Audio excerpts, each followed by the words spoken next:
तो जी बीता हुआ दिन जो था वो बड़ा ही इवेंटफुल था और कई बड़ी चीजें जो है वो इंडियन क्रिकेट के लिहाज से या फिर इंडियन क्रिकेटर्स के लिहाज से हुई, ये हम कह सकते हैं। कल का दिन बहुत बड़ा दिन था, क्योंकि कल से ना एक नया एरा शुरू हो गया है आपके T20 टीम का। और कहीं ना कहीं हमें आगे की विजन भी मिल चुकी है कि क्या होगा क्या नहीं होगा। सूर्य कुमार यादव को नया T20 का कैप्टन बनाया गया और शुभमन गिल को दोनों फॉर्मेट में ओडीआई और T20I में वाइस कैप्टन बनाया गया। विच मीन्स आपने ये कहीं ना कहीं ये लिख दिया और ये कहीं ना कहीं आपके सोच में भी है कि अगला जो परमानेंट कैप्टन आपका होगा इस फॉर्मेट का, व्हाइट बॉल फॉर्मेट का, वो होगा Shubman Gill. Despite the fact, अगर जो कल हार्दिक पांड्या के साथ हुआ अगर वैसा ना हो। अब मैं ऐसा क्यों कह रहा हूं कि हार्दिक पांड्या के साथ क्या हुआ क्या नहीं हुआ। दरअसल ये बात है 2.5-3 साल पहले से, जहां पर हमें ये लग रहा था कि जब विराट कोहली के बाद रोहित शर्मा को 3-4 साल के उस विंडो में कप्तानी दी गई थी, वहां पर कहीं ना कहीं हमें लगा कि आफ्टर रोहित जो परमानेंट 7-8 साल के लिए आपका कप्तान होगा वो कहीं ना कहीं हार्दिक पांड्या हो सकता है। और आगे जाते हुए बड़ा स्टेक होल्डर या फिर बिग प्लेयर जिसे कहते हैं ना, बिग टिकट प्लेयर, आपके पोस्टर बॉय जो होगा वो हार्दिक पांड्या होगा, जिसका नाम से आगे क्रिकेट चलेगी। लेकिन पिछले 2.5-3 सालों में शुरुआत इस तरीके की हुई कि हार्दिक ने पहले जीटी को आईपीएल जीता 2022 में, 2023 में रनर अप, मतलब कंटिन्यू 2 साल में आपने अपनी आईपीएल टीम को फाइनल में पहुंचाया। पहले साल में आपने जिताया, दूसरे साल में आप ऑलमोस्ट जीत चुके थे। वो केवल एक अच्छी गेंद पड़ जाती, 2 में 10 लग रहे थे, वो तो रविंद्र जडेजा ने एक्सेप्शनल एक छक्का एक चौका मार दिया और कहीं ना कहीं वहां पर वो चीजें हो गई। वरना कंटिन्यूअसली 2 साल नए कप्तान को आईसीसी आईपीएल ट्रॉफी जो है वो उसके नाम पर होती है। उसके बाद हुआ क्या, इन दोनों सालों के बिना पर आपने ये किया कि 2022 T20 वर्ल्ड कप खत्म होने के बाद आपने कहा कि जी हम लोग हार्दिक पांड्या को कप्तान बनाएंगे।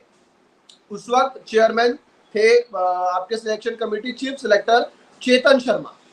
उन्होंने ये निर्णय लिया कि हार्दिक पांड्या को यहाँ से आगे कप्तानी मिलेगी।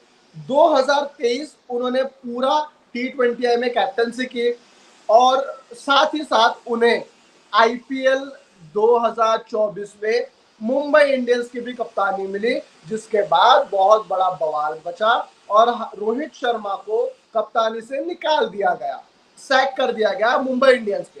चलो ठीक है, मुंबई ने शायद अपना फ्यूचर देखा होगा, ये वो सारी चीजें वो छोड़ो, वो फ्रेंचाइज की बात है। इसमें ना हार्दिक ने कुछ कहा ना रोहित ने कुछ कहा, ये फ्रेंचाइज की बात है। लेकिन उसके बाद हुआ क्या, हुआ ये कि इतने केओस में या फिर इतने ज्यादा वाद विवाद वाले वातावरण में जब आपकी टीम मैदान में उतरी मुंबई इंडियंस की, वहां पर कुछ ऐसी चीजें हुई जो इसके पहले भी शायद हार्दिक पांड्या के बिहेवियर को लेकर आती थी, लेकिन क्योंकि वो जीत रहे थे इस वजह से वो सामने नहीं आ रही थी। यहाँ पर हार के साथ साथ आपके जो वीक पॉइंट्स है या फिर आपका बिहेवियर है वो भी बाहर आया है। 2023 आईपीएल में मोहम्मद शमी के साथ हार्दिक पांड्या की थोड़ी सी तू मैं हो गई थी। उसके बाद मोहम्मद शमी ने अपने लेवल पर उसको हैंडल किया और दोनों की म्यूचुअल अंडरस्टैंडिंग से वो बात चलो टल गई और वो बात में मतलब दोस्ती हो गई। उसके बाद 2024 आईपीएल में आप एक तो नंबर 10 पर खत्म किए एज ए टीम, आपके एज ए कैप्टन परफॉर्मेंस भी नहीं था। लेकिन यहां से फिर शुरू होता है एक नया विवाद, वो है तिलक वर्मा का। तिलक वर्मा के साथ जो हुआ, जो कप्तान हार्दिक पांड्या ने मैदान में उनको पहले तो कहा कि जी जो भी कहा होगा, अब वो ऑन एयर तो नहीं कह सकते, उसके बाद ड्रेसिंग रूम में इतना बड़ा वो विवाद मचा कि शायद आपके मुंबई इंडियंस के जो आला अधिकारी थे, फ्रेंचाइजी ओनर थे, उनको उस झगड़े को मिटाने के लिए बीच में आना पड़ा। उस वो चीज होने के बाद आपके मुंबई इंडियंस के कुछ सीनियर खिलाड़ी सूर्य कुमार यादव, रोहित शर्मा, जसप्रीत बुमराह, इन तीनों ने हार्दिक पांड्या के बिहेवियर को लेकर और हार्दिक पांड्या के लीडरशिप को लेकर ओनर्स के सामने सवालिया निशान खड़ा कर दिया था। उन्होंने कहा था कि इसके कैप्टनसी में शायद टीम अच्छी नहीं चल रही है और टीम बॉन्डिंग भी नहीं चल रही है, जो दिख रहा था कि मुंबई इंडियंस की टीम दो खेमों में बटी हुई है। ये कहीं ना कहीं नजर आ रहा था, लेकिन उसके बाद फिर बीच में ये हुआ कि जी T20 वर्ल्ड कप का स्क्वाड अनाउंस होना था। उसके पहले हार्दिक थोड़ी सी गेंदबाजी करना रुक गए थे, गेंदबाजी कर नहीं रहे थे, लेकिन सिलेक्टर्स के तरफ से दबाव आया कि देखो गेंदबाजी नहीं करोगे तो स्क्वाड में हम आपको पिक नहीं करेंगे। चलो जी, उन्होंने बॉलिंग शुरू कर दी, उनको स्क्वाड में पिक कर दिया गया। उसके बाद आई बात वाइस कैप्टनसी की कि वाइस कैप्टन किसे बनाया जाए, क्योंकि हार्दिक पांड्या को आपने 2023 में पूरा कप्तानी कराई, तब शुभमन गिल भी खेले, तब ऋतुराज भी खेले, तब सब खेल गए, स्काई भी खेले, सब खेल गए, ये सब हो गया, केएल राहुल भी खेल गए। लेकिन तब फिर ये हुआ कि जी कप्तान तो है रोहित शर्मा, फिर वाइस कैप्टन किसे? फिर रोहित शर्मा का कहना था कि मुझे आप सूर्य कुमार यादव दे दो, लेकिन फिर ये सिलेक्टर्स का या फिर बीसीसीआई आपके सेक्रेटरी जय शाह का ये कहना था कि हार्दिक पांड्या को क्योंकि हमने पिछले साल दिया है and he is doing India के लिए, तो एटलीस्ट उन्होंने ठीक किया, उसको कैप्टन वाइस कैप्टन बना दो। लेकिन रोहित शर्मा के दिमाग में ये थॉट इस वजह से आया, जो उन्होंने आईपीएल में पूरा वो समीकरण देखा 2-2.5-3 महीने का, वहां पर उनका बिहेवियर दिखा, इस वजह से उन्होंने कहा कि जी मुझे Surya Kumar Yadav as a deputy चलेगा। उसके बाद हुआ क्या? उसके बाद वर्ल्ड कप होता है, हमने वर्ल्ड कप जीता, इंडिया ने वर्ल्ड कप जीता 17 साल बाद, T20 10 साल के बाद कोई आईसीसी ट्रॉफी जीती 11 साल के बाद। और कहीं ना कहीं उस जीत में हार्दिक पांड्या का सबसे बड़ा रोल था, आखिरी ओवर उन्होंने डाला, चलो वो सूर्य कुमार यादव का उसमें कॉम्प्लीमेंट्री कैच होगा, लेकिन जो क्लासन को आउट किया वो सबसे बड़ा टर्नआउट था इस मैच का, फाइनल का। और कहीं ना कहीं हार्दिक पांड्या का बहुत बड़ा श्रेय जाएगा जीत के लिए, जो उन्होंने T20 जीता, विच इज फैक्ट। अच्छा, वो वर्ल्ड कप हुआ, ये हुआ, रोहित शर्मा ने अपना रिटायरमेंट अनाउंस कर दिया, विराट ने भी कर दिया, जडेजा ने भी कर दिया। उसके बाद ये लगा कि यार जो मुंबई इंडियंस वाला जो वाक्य हुआ, उसके बाद क्योंकि इन्होंने ये जिता दिया वर्ल्ड कप और अच्छा खेला एज ए खिलाड़ी, तो शायद वो जो जख्म थे उसके ऊपर मरहम का काम इसने कर दिया है। और कहीं ना कहीं अब पिछले बातें छोड़ के अब नए सिरे से शायद हार्दिक पांड्या आगे बढ़ेंगे और सिलेक्टर्स भी आगे बढ़ेंगे।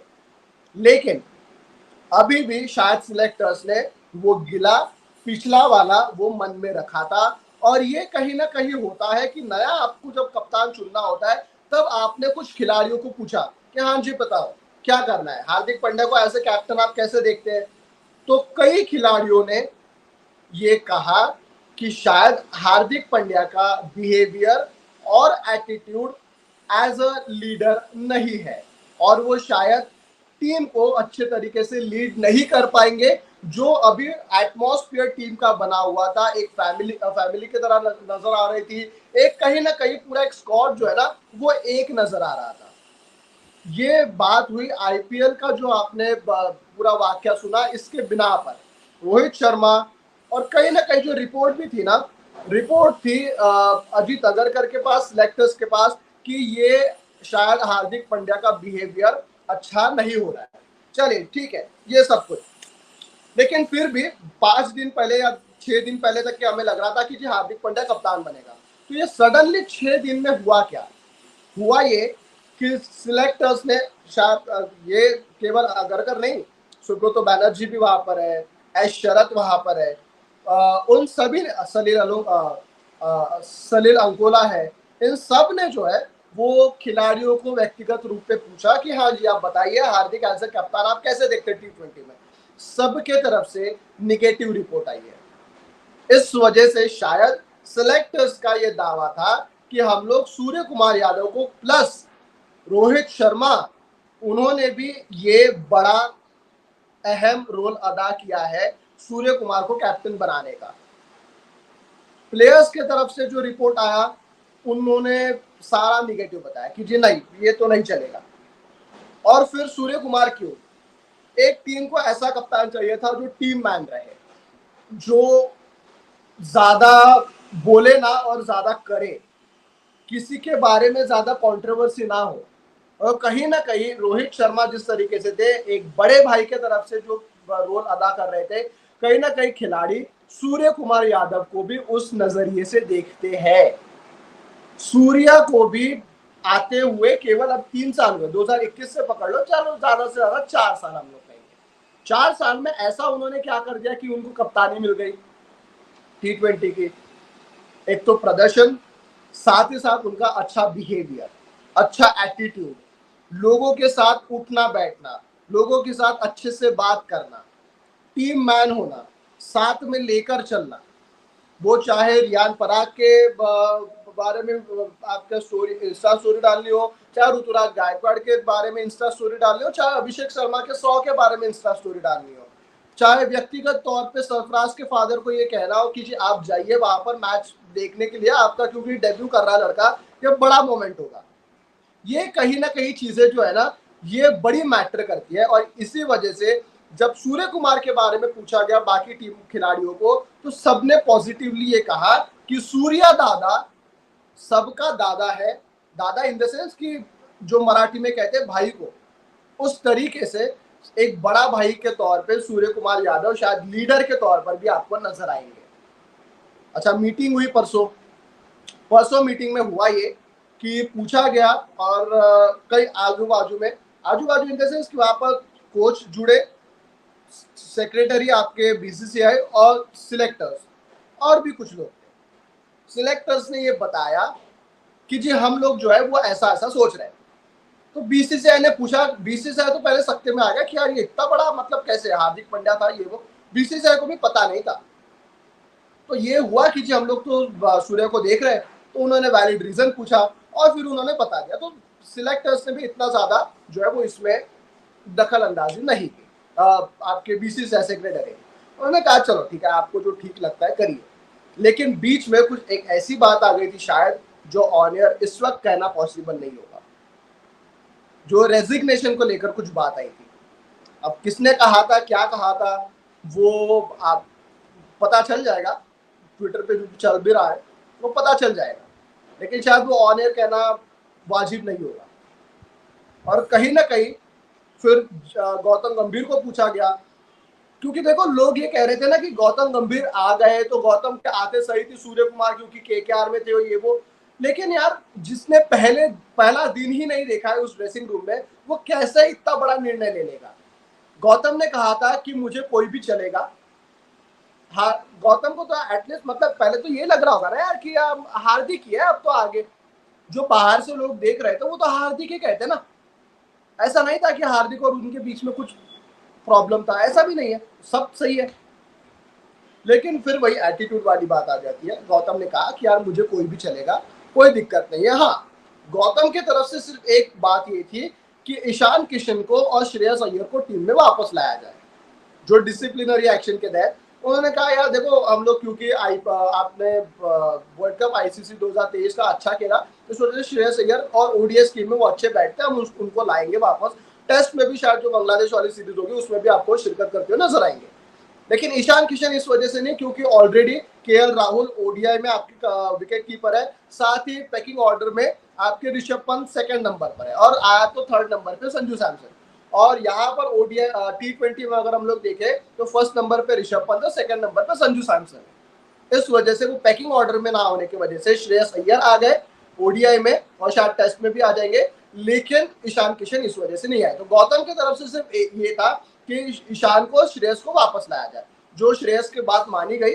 और ईशान को आप क्यों नहीं मानी गई इस वजह से आपको बता दिया, ऑलरेडी पैकिंग ऑर्डर में 2 आपके विकेट कीपर आगे हैं। इस वजह से गौतम की तरफ से कुछ भी नहीं था कि सूर्या या ये वो, उन्होंने कह दिया था कि मुझे चलेगा, कोई भी चलेगा। ये it's Ajit Agarkar and his team selection committee जिन्होंने निर्णय लिया कि हार्दिक नहीं Surya Kumar Yadav, due to behavioural attitude, जो भी उनका बिहेवियर था उस वजह से। आपको क्या लगता है, क्या वाजिब बात है ये, या आपको सही में ये पॉइंट लगता है वाजिब? ये सारी चीजें आप कमेंट सेक्शन में जरूर